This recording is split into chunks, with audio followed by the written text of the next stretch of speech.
What's going on, nation? Your boy Sly here, and I wanted to step out of the shoes of the Division and Destiny and bring you guys something a little different and new, and that is Overwatch Beta. And I'm just going to go over some of the great things about this game and some of the odd things about this game. Now, admittedly, I am not a MOBA kind of guy. I prefer sci-fi fantasy, or real-world futuristic games. Mass Effect, that's by far my favorite game to date, and that pretty much sums it up right there. But the reason why Overwatch appealed to me is that there are actually guns in the game, or weapons that function like guns. A lot of MOBAs have weapons, but they are sometimes like thrown from fingers, shot out of the arm, biotic energy damage, melee weapons, stuff like that. You know, it just doesn't really appeal to me, but the old-fashioned gun always does. So Overwatch released their beta with all of the characters unlocked, and that is really surprising for a beta. And as you play, it looks like they didn't really hold much back at all. I've played a lot of different maps. All of the characters are fully unlocked, but the only thing I think that they held back on are a few game modes. But even then, I'm not 100% sure on that. Now, as far as gameplay goes, it is a very smooth experience through and through. Most of the time, because it's the beginning of the beta, everyone's trying to figure it out. There really is no strategy, but as the game evolves and players discover their favorite heroes, some of these pairings in this game will become very deadly, and that it gets apparent very early on. Now, my game, admittedly, was a little buggy. Anytime I had to choose a hero or adjust a setting in the options menu, the selections would just zoom by as if my joystick was pushing everything to the right. That got annoying very quickly, and it still is not fixed. There also was definitely a lot of lag. However, the gameplay is so smooth that you don't even notice it until it gets really bad. The main problem here is hit detection. You could start to shoot another player and then turn around and start shoot somebody else, and then it would finally register that first player as a kill. Nothing game breaking, but when it gets bad, it's hard to tell how to follow up on an attack. Like, do I push deeper and try to finish him off if he's like one shot away? Or do I hold back and regroup? Usually about the time you decide to risk it and push to finish him off, you rush in, only for the player to already be dead. You're just waiting for the game to catch up on your shots. So by the time you're in harm's way, the player drops over you without you firing a shot, and now you're stuck in the middle of crossfire, when you could have avoided it altogether if it wasn't so laggy. Now, that isn't an extreme case, and I know the internet is a hard beast to tame, but it sucks that the players with great internet have to suffer the effects of someone else's Walmart connection. Now, one of the great things about being part of a beta experience is that everybody is friendly, they're hyped to play, and that makes for an awesome game time. Now, I stuck with only a few characters this time around, which pretty much were mostly forward attack, like Tracer, Reaper, Soldier 76, every once in a while a sniper like Hanzo or Widowmaker. Now, they all have their strengths, but I can tell you right now that if you're a hunter in Destiny and you like those fast-paced, agile characters, Tracer is going to be your go-to. Now, she has this natural leaping teleport ability that's almost like Blink at ground level. It charges up to 3 times, and you can dance like all over the map, throwing players off and teams very quickly. And if you're on the other team, it gets annoying very fast, so you're going to get a little heat because of that.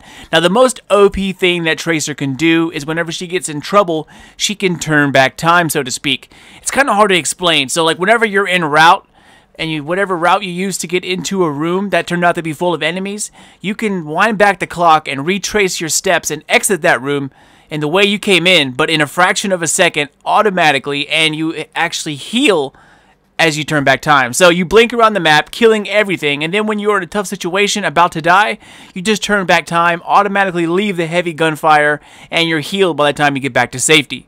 A fast-paced character meant for fast-paced players. Now, once you get the hang of her, she's not only fun to use, but a real killer. The only thing that I dislike is like she has the lowest health out of all of the heroes. It's only at 150 HP. Like some of the tanks have like 500 or 600. Now, her ultimate, or her ult, is similar to Destiny's like Super. You know, she throws a short-range grenade. That's pretty it. Kind of dull, but it does do a lot of damage. And with her speed, you can plant it in the middle of a group and bounce out very easily. So in Overwatch, every hero has an ultimate ability followed by 2 smaller ones. Now, the smaller abilities have a short cooldown, anywhere from like 4 to 6 seconds, whereas your ultimate, which is similar to Destiny's Super, is on a longer cooldown and ultimately more powerful. Now, some heroes in Overwatch have devastatingly powerful supers that can kill a lot of players very quickly, and others are powerful but meant to do a lot of damage in a very small area. Now, most of them aren't crazy OP, but if you get them fairly regularly and when used correctly can turn the tide of the match. So here's Reaper, another favorite of mine. His twin handheld shotguns are devastatingly powerful. Anyone up close and medium close distances are gone. I mean, this character is made for the slower paced player. Reaper has a very useful ability that transforms him into like this ghost-like state, I guess, and during that time you are invincible to damage, allowing you to get out of dangerous areas and over to safety pretty quickly. Or you can use it to push past the enemy line and throw them off balance. He also has a cool teleport ability which makes getting to awkward areas an absolute breeze. Besides the devastating damage he deals out, his ultimate is where he really shines. This spinning 360 beast shoots out and clears a room very quickly, and the animation is awesome. This is by far one of the most powerful abilities in there, right up with Hanzo. Alright, so you've seen Tracer and now Reaper. Let's check out Soldier 76, an entry-level hero, but fun to use nonetheless. He has an assault rifle with a fairly decent-sized magazine, and his alternate fire ability is a small volley of 3 rocket grenades that kill very, very easily. Now, his 2 smaller abilities are a continuous sprint that gets you back in the fight very quickly, but my favorite is his healing ability. He drops a healing canister that not only heals yourself, but the group as well. An assault support style is my style all the way. Soldier 76 is a great hero to use, so that way you can conquer your ground, heal everybody, and capture the objective all at the same time. And his ultimate ability is like an OP aimbot. His tactical visor highlights the targets, and all you have to do is simply pull the trigger. Everyone caught in his sights are done for. Now, if you're a head-seeking sniper out there, then of course you're probably going to head towards Widowmaker. And while a great choice, her ultimate is very underwhelming. Her sniper rifle is great, and the alternate fire mode doubles up as an assault rifle, but it isn't that effective in comparison to others. If you hang back and use the grappling hook to get up into the hard-to-reach areas, you can definitely do some damage if your aim is straight.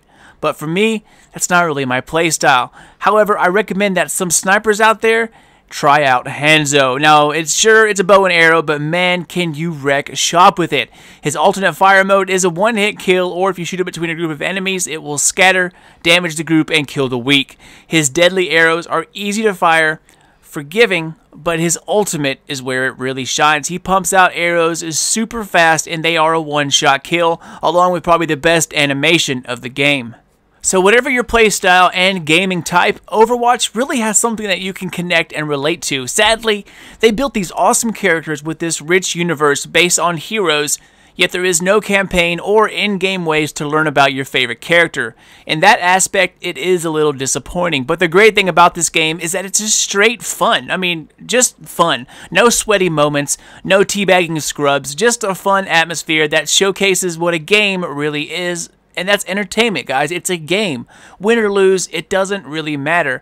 To me, what matters most in Overwatch, at least in my opinion, is 1, the amount of fun you're having, 2, how many sick multi-kills you can get, and right now, for number 3, winning or losing, I just want to be the one showcased at the end that has the best kills of the game, and that's given to whoever had the most lit multi-kill spree of the game.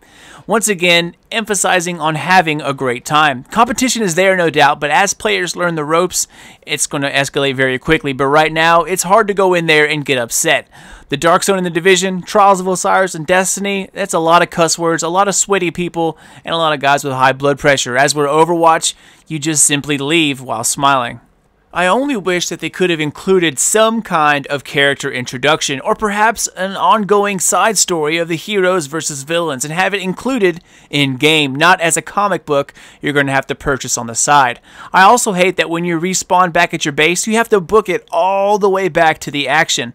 Once again, that's typical MOBA style, but nonetheless, it gets annoying very quickly. Well, unless you're Tracer, but hopefully the lag will ease up as they tinker with the settings, but even with great internet, I could notice tons of connection-based issues. But that's a wrap-up, guys. I just wanted to give you guys all my quick thoughts on my favorite characters to start off with, as well as my first impressions. You can download the beta right now for free, and it is definitely worth your time. As an added bonus, every time you rank up, you get a loot crate to unpack, and it is completely random. But if you're lucky, you will find cool new outfits for your hero or a new paint job, some new one-liners, stuff like that. But if you're super lucky, you're going to get some in-game currency that you can use to buy some of your favorite stuff. Out of the 9 crates, I've only seen that happen once, so pretty sure it's a rarity. But enjoy it, ladies and gents. I have some other videos to put final touches on, so expect those here very soon. And until next time, get out there, have some fun. It's free, and you could never beat that. I'm out, guys. This is your boy Sly. Done, gone, out. Ammo inbound. Zone B secure.